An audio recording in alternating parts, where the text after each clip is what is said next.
Hello everyone, Dave here, and welcome back to the Silent Age. We're back. I'm not really sure what to do with this twig or with the fire extinguisher.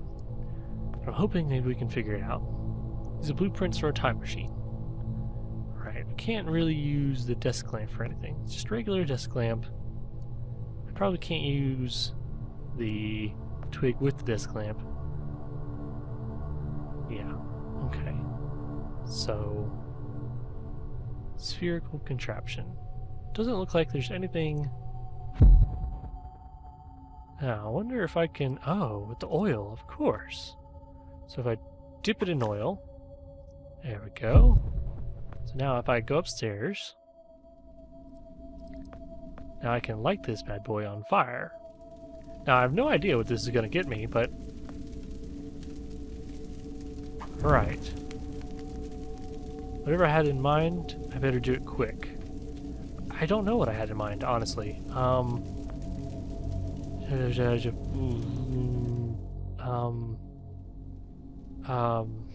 know. I don't know. What should I do? Should I light the barrel on fire? Set fire to an oil drum in a basement full of alcohol. Yeah. Blueprints. Should I set fire to the blueprints? No. Yeah, okay. What about the spherical contraption? Clearly my brain needs a break. Okay. So, I have fire on a stick. Can I use it with the shelves? Or the door? I wonder. Will this work? It's a burning twig, not a welding torch. Yeah, good point. What about these shelves? Remember, you're here to help the man, not hurt his feelings. Okay. Right. Okay, so I have a piano. Probably shouldn't set fire to the piano. What about the dust print? Excuse me. Something kind of caught in my throat. Already got a nice fire going in the fireplace. Right. Okay. Okay. So maybe it's out here. Actually, hang on a second. Let's... a barrel of water. Okay. There's another barrel here. It's an empty barrel. Okay, there's a fireplace. Some raised beds. Looks like it's been a while since it's saw any use. A windmill.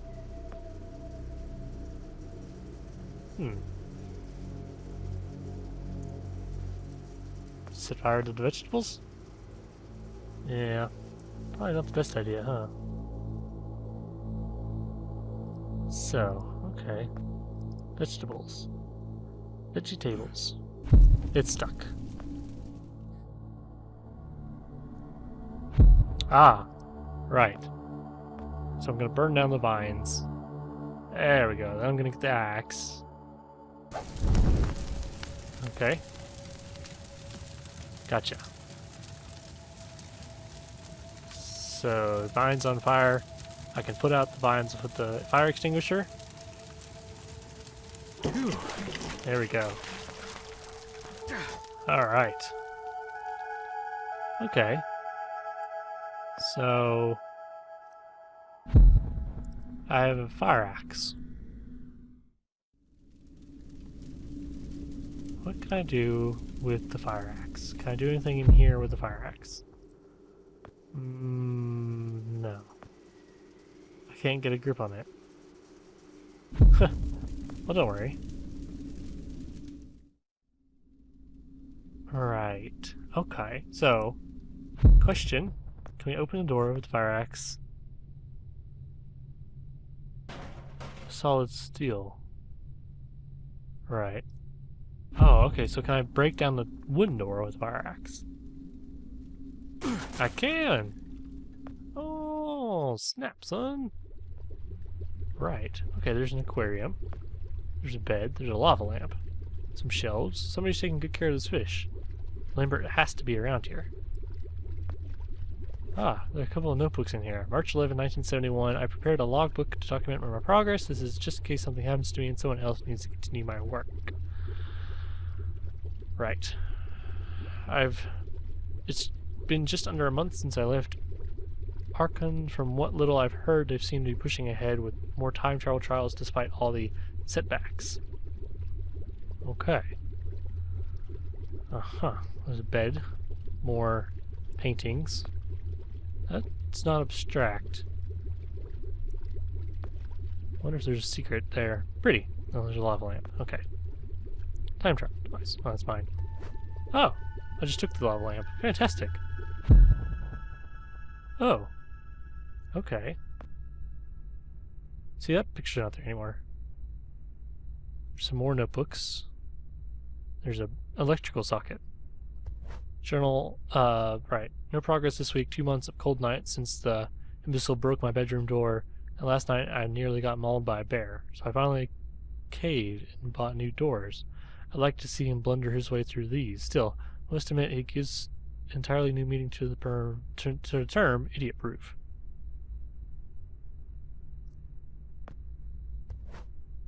This one's dated July 3rd, 1985. It's the math. There's simply no fighting it. No way in hell I'm going to reliably generate the 1.21 gigawatts required to power the current design. I'm scrapping it, the whole thing. Time to start over. I'm going in circles, and everything keeps bringing me back to the handheld device that idiot showed me. How in blazes did I accomplish that?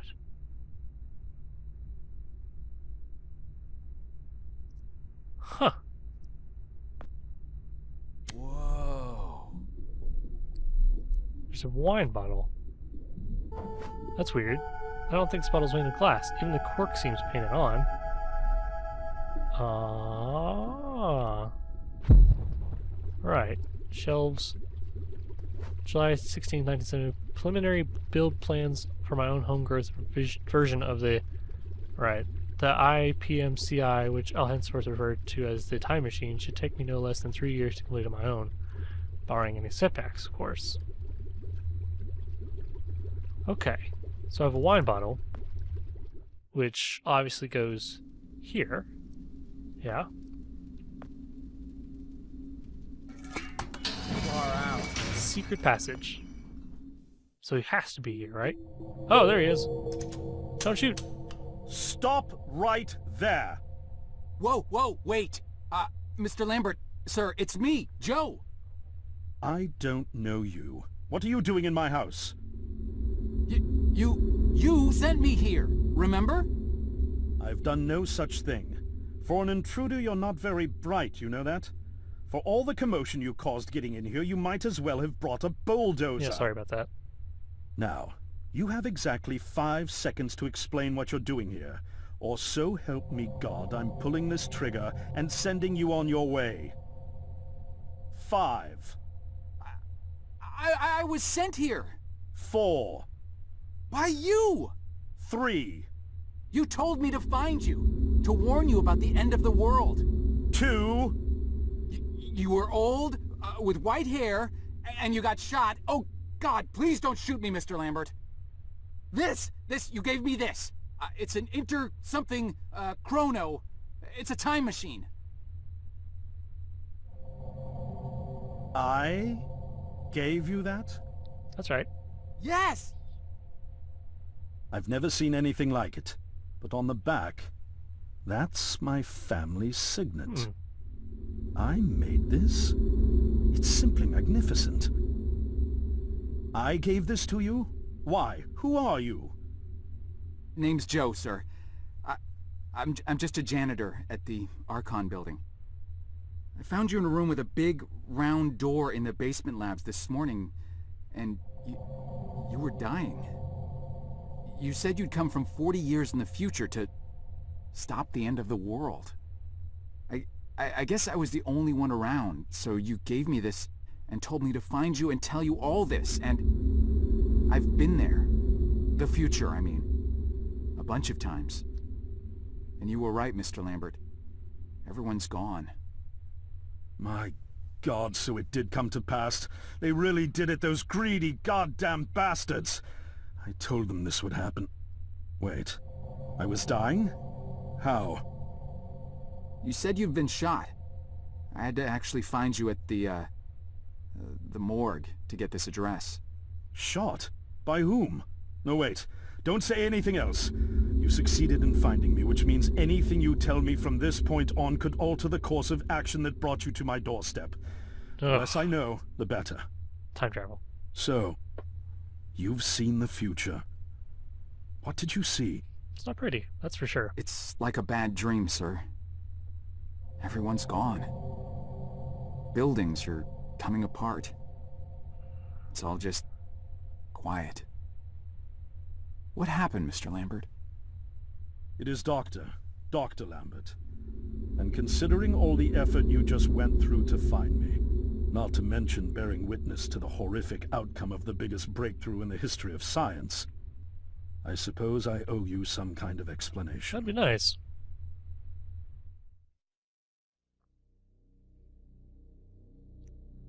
It's a cat. I was 24 when I got hired by Archon, or Athena as it was called back then. Athena was one of the many weapons R&D companies formed during the Second World War. Unlike other R&D companies that had retooled themselves to pursue peacetime activities after the war, Athena had made enough money to continue chasing the next big thing in defense technologies. They were betting the farm on post-war Soviet expansion, raising the level of government paranoia to create a lucrative market for esoteric weapons research. Come again. I'd say they made the right bet. Still a theoretical physicist at MIT, my thesis on the possibility of time travel via dimensional membranes got published shortly after I was hired in 1961. Okay. Company heads were so impressed, they gave me a team and a budget. Development exceeded even my own expectations. And after only 6 years, we had the first primitive version of the time machine up and running. Huh. So it was the spherical one I saw.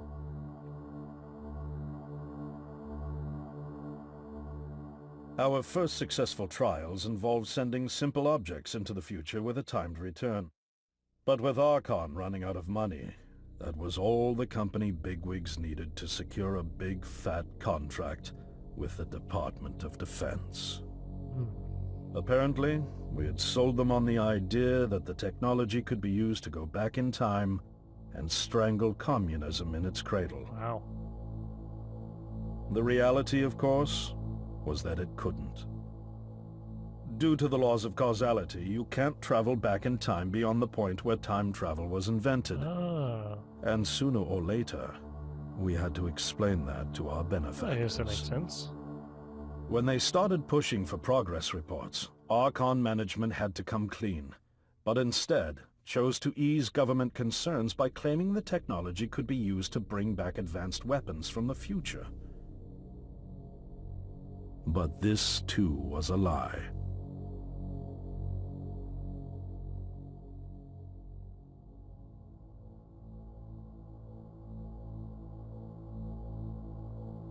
At this point, we'd already had our first of many human trials, and we knew there would be no weapons. In fact, our results were as terrifying as they were baffling. Time pilots returned frenzied and confused, raving about empty streets and human remains. At first, we assumed the city had suffered a Soviet attack in the near future and had been evacuated as a result. But as we pushed on further, the terrible reality became clear. Time pilots started returning fatally ill, dying within a day or two from painful convulsions. Some never returned. We lost several pilots, machine prototypes, and other equipment. When the first contamination erupted in the lab, we were completely unprepared, losing 3 lab technicians to what we later identified as an incredibly aggressive airborne virus.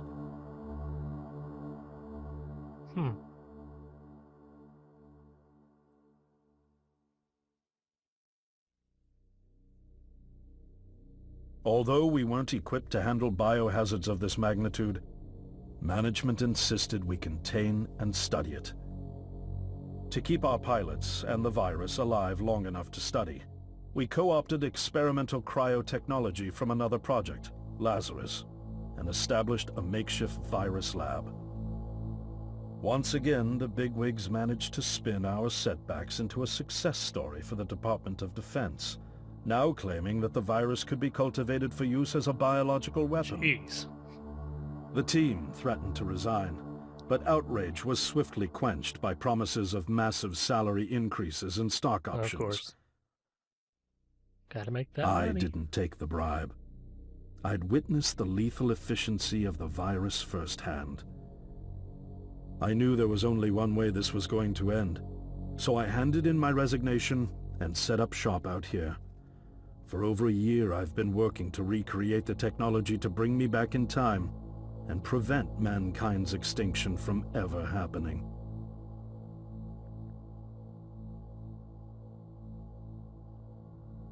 And now you're here, the harbinger of doom at my doorstep, wearing a boiler suit. Who could have imagined that Judgment Day would begin like any other Monday in May? In any case, unfathomable as it may be that you were able to bring this information to me, knowing is only half the battle. Preventing the outbreak will require more than just your tenacity. Me? Wait, what? Yes, I'm afraid I must rely on you one more time. You must go back to Archon and prevent the outbreak. What? No, that's, I mean, I'm really honored and everything, but... Believe me, you're the last person in the world I want to entrust with this, and I mean that quite literally. But by this time tomorrow, the entire city will have succumbed to chaos, panic, and death. Wow. You're here now, and you're all I've got. Wait, but what about you? Can't you fix this, Doc? Don't you have a plan? I can't go myself, because that would break the law of causality. The only reason you are here to warn me now is because I was there to send you. And the only reason I was there to send you is because I was able to bring my work to fruition here. But... We've no time to waste. It's the only way. You told me you found me this morning, correct? Yes, but... That means I failed to stop it, and the outbreak has already begun. The time pilot for today's trial must have brought the virus back from the future, which then somehow got out of the containment chamber and spread. That pilot is Patient Zero. Right. I need you to destroy the supercomputer system controlling the time machine. All the research data is stored there too. You must destroy it before the time machine departs. I'm reconfiguring your device to send you back 1 day earlier. This should allow you ample time to return to Archon and get inside. On the other shore from here, about 500 yards down the road, is a rest stop. You'll find a van there, fueled and ready to go. Uh-huh. Oh, I already have a ride. Which won't be there yesterday, you ninny. Now stop interrupting me. One last thing, Right. and I need you to listen carefully because this is very, very important. Make sure you do not meet the earlier version of you. Why? Right. What will happen? Universe will No one implode. knows for sure. It's one of the conundrums not yet accounted for. There are theories, of course. None of them pleasant. Now, let's get you ready. Right. Wow. Holy cow. Well, there you go, guys. How did I get myself into this? My goodness. I nearly got killed trying to reach Dr. Lambert thinking he had a plan. And it turns out it's me. I'm the plan. At least I don't have to walk back. This van's not as cool as the ambulance, but it has its charm. And it sure was nice of him to pack me lunch. I wish he'd pack me a can opener for the beans, though. And some gas for the Bunsen burner. But I'm sure I'll think of something. I've got several hours of driving ahead of me after all. It'll be almost morning before I get to Archon. I just hope I have enough time. That's what it's all about, isn't it? Time. Well, alright guys. We'll stop it there the night before. We'll pick up here next time. If you like this so far, let me know. And we'll be back. Because holy crap, this is getting good. Thanks so much for watching, and I'll see you then. Bye!